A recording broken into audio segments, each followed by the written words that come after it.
Good morning, good afternoon, and good day. My name is Kassie Dilworth, and I'm very excited to be part of the Texas Clay Fest here in 2023. It's my first official time being an artist in this, so we're very excited. This is my cat Pug. But regardless, I'm just going to record this intro from my house because, of course, I recorded all the fun stuff from the studio. And I wanted to take a moment to again say hi and welcome you here. There are online videos from a lot of wonderful artists. I am going to be demonstrating through this video how I go through the process of mixing my colored clays. I primarily am using porcelain, but you could use this process with any type of light colored clay body to achieve something different than just that color. And yeah, so without further ado, let's get started. So making colored clay with me, Kassie Dilworth.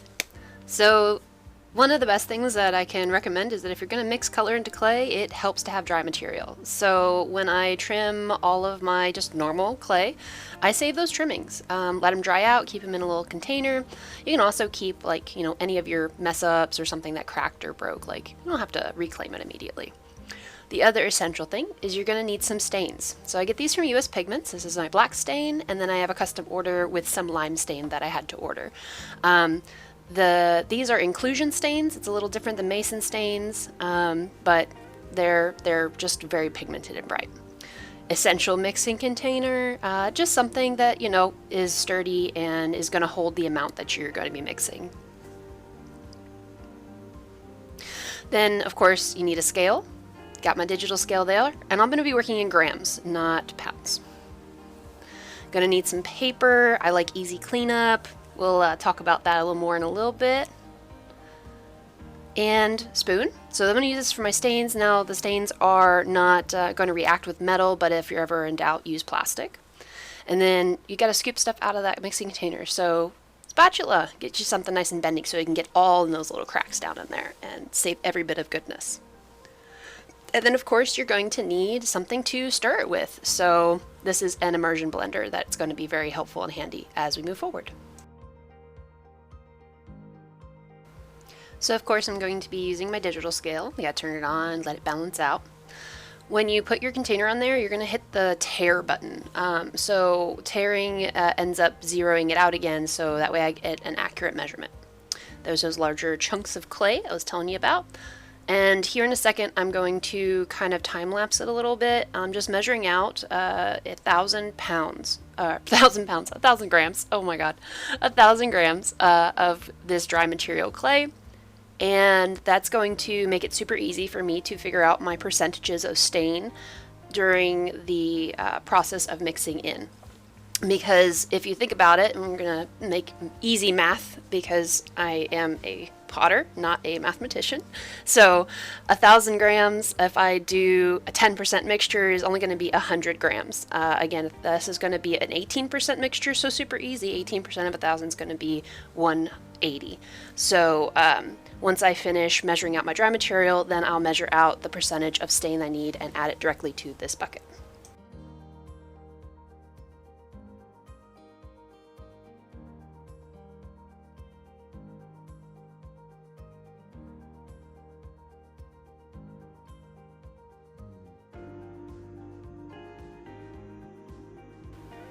So here's those papers again. You will notice here shortly that I probably should have cut these a little bit larger, but hey, it ended up being okay. So I put the paper on the scale so I can measure my dry ingredients directly onto that, and then just kind of use it to pick everything up and slide it right into that bucket. So I don't have to worry about a lot of cleanup. Now, if you don't want to do this, it's no big deal. Sponge a little water, cleans up just fine. But this makes things a lot easier for me, and if you're using something, like more paper or a little more heavy duty paper, whatever scrap paper you got lying around, you just remember to tare it again before you start measuring out your stain. And here in a second you'll see why I should have used a bigger piece. But either way, successful. So yeah, so we just measure out that stain and go from there.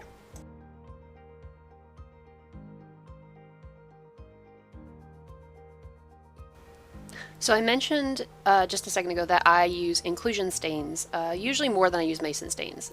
Mostly it's because I'm firing to cone 6, and in the tests that I've done with some mason stains is that the color will burn out or fade more than I want it to, and part of the reason I use colored clay is I really want that vibrancy and that beautiful color to show all the way through the clay body.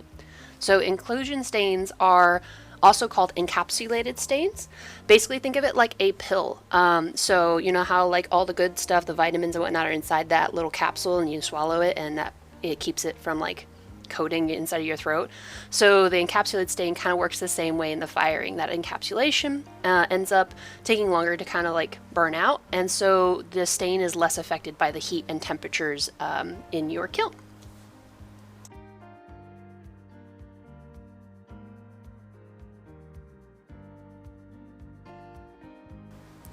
So once you have all your stain mixed in with your clay, you've got to add water, of course. So we're adding that hydration back. And I don't measure like an exact amount of water. I just put enough water in to cover the clay, and that is going to, you know, fully cover everything. So the water is going to rehydrate the clay and the stain. I'll use my finger to kind of measure about an inch, if anything. If you need a measurement, the water needs to be about an inch over the highest part of the clay in the bucket. Now, of course, you have to let the color and the clay and the water soak. They all get to know each other in the bucket as it will. And this is the benefit to using the dry material, is that dry clay is so thirsty. It just sucks everything up and makes it really easy to blend it later.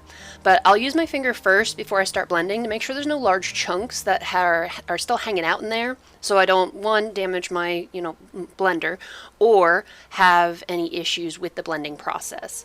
So I ended up letting this sit for an extra 5 minutes. Here in a second I like pull up one of the chunks just to show you that there's still some chunkies. It's starting to break apart, but it needs just a few more minutes to rehydrate before I start blending.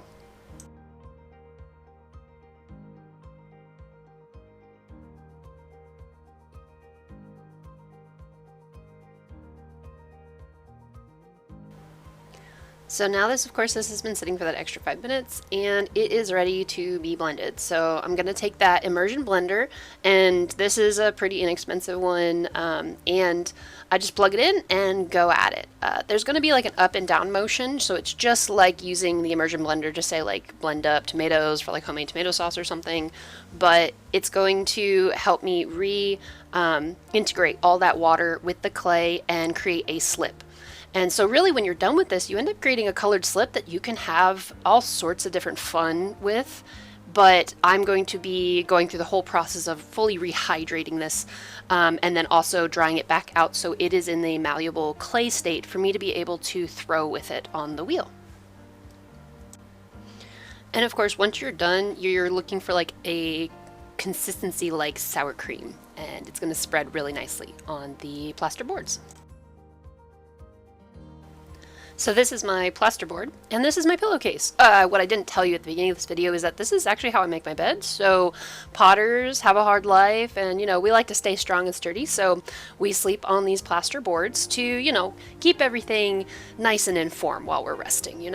But the benefit is that it also serves a dual purpose. We can use these to help dry out overly wet clay bits. On a more serious note though, I do cover these plaster boards, not plastic, but plaster boards, in a fabric material, because these plaster bits are being shared in a communal studio here at the Concho Clay Studio in San Angelo, Texas, where I am located. And I don't want somebody else to have to rehydrate or use this board, and then as beautiful as I think the colors are, they might not exactly want those colors in their clay. So I go ahead and cover it with some sort of sheet material. It can be an old bed sheet bit, or some people prefer canvas. I just find that it's wonderful. These really cheap pillowcases just fit right over, and it's super easy clean up later on.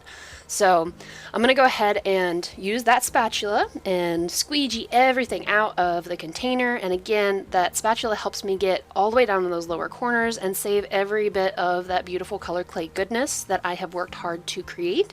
So as little waste as possible, because we don't want to put anything down the sink or in the trash that we don't have to.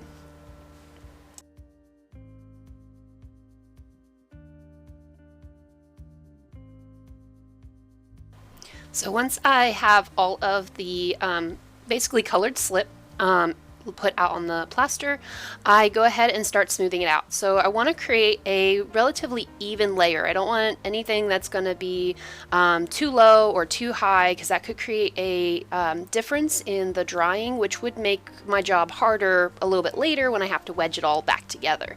So this is also going to help in lower the amount of time that it's going to take to dry. If I just left it in there in like one big like plop, then the middle of it's going to stay super wet, the edges are going to start drying, and then it's just going to take a long time. So by kind of almost using it like icing, if you've ever made a sheet cake, this is very much like how you put your icing like in between the two sheet cakes, and it's going to create a nice even layer that will dry more consistently for the process. I'm also going to be letting this sit. So I ended up letting this sit on the plaster bat overnight for a total of about maybe 12-15 hours before the next day. And now it's time to wake the clay up. Good morning, clay. How was your night? You look a lot nicer than you did yesterday as far as looking like clay versus slip. So I'll test it, kind of touch it. Overnight, it'll kind of lift itself off the bat in those drier areas, and I can roll it up and then kind of, you know, get a better feel for how it is consistently wise. So this needed a little more dry time. It still had a bit of moisture, so I just kind of ball it up, slap it down, and let it dry a little bit longer. All of the stickiness that's still in my hands is a good indicator that it's not quite ready for wedging yet.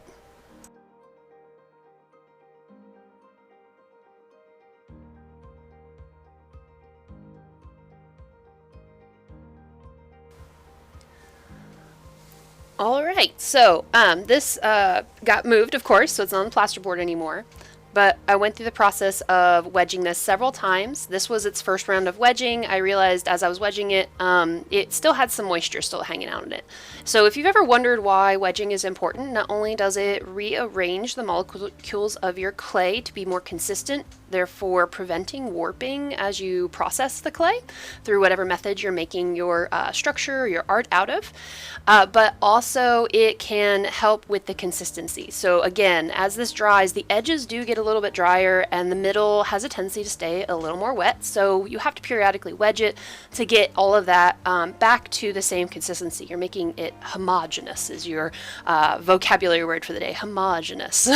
So anyway, so after I wedge it several times, once I am happy with that consistency, I'll go ahead and wrap it up in plastic, and I will normally let this sit for another 24 hours just to make sure that the uniformity of the moisture is consistent. I'll probably give it another wedge after that, but it lets everything set up nicely. And so that's the lime clay. And then I have, you know, some other greens and some blacks, and I make a lot of things with like blues and cool colors that will be made into different mugs and structures. So I did throw in a little time lapse here at the end of me throwing. I layer these colored clays together and create like a sheet and cut that up into the different amounts of clay that I need. So a pound of clay approximately is what I will use for like a mug, and go through the process of throwing it. And because those colors are layered, it creates these beautiful and unpredictable stripes and swirls on my clay forms, and it's super pleasing. It fills me with a lot of joy and happiness, and that's something that I really hope that comes across, and people who encounter my mugs and my pieces with these swirls and little clashes of color that kind of come and go on the form, I hope that they're finding it as fun and playful as I do on the wheel. So yeah, we'll watch this a little bit, and yeah, hopefully you enjoyed learning about the process, and I'm really looking forward to seeing you at Texas Clay Fest, and it's going to be a fun year. I'm very excited. I'm super grateful that I'm going to be a part of this amazing tradition. This is our 31st annual Texas Clay Fest there in Green, and big just thank you to everybody who makes this possible. Art is a beautiful thing that is meant to be shared, and those of us who make things with our hands, anyone, any sort of artist or artisan who crafts and makes something, That is something that we thoroughly enjoy, is the experience of sharing what we love to do with you, and we hope that you love learning about it and experiencing it as well. So of course you'll be able to find me here at Texas Clay Fest, but my home base is here in San Angelo, Texas. I am a part-time, full-time potter, but I also work as an instructor and the current interim director at the Concho Clay Studio. You can go to my website, Kassie Dilworth Art, to find more info, or follow me on Instagram and Facebook for updates on my progress and process. Well, thanks for watching, and we'll see you at Texas Clay Fest.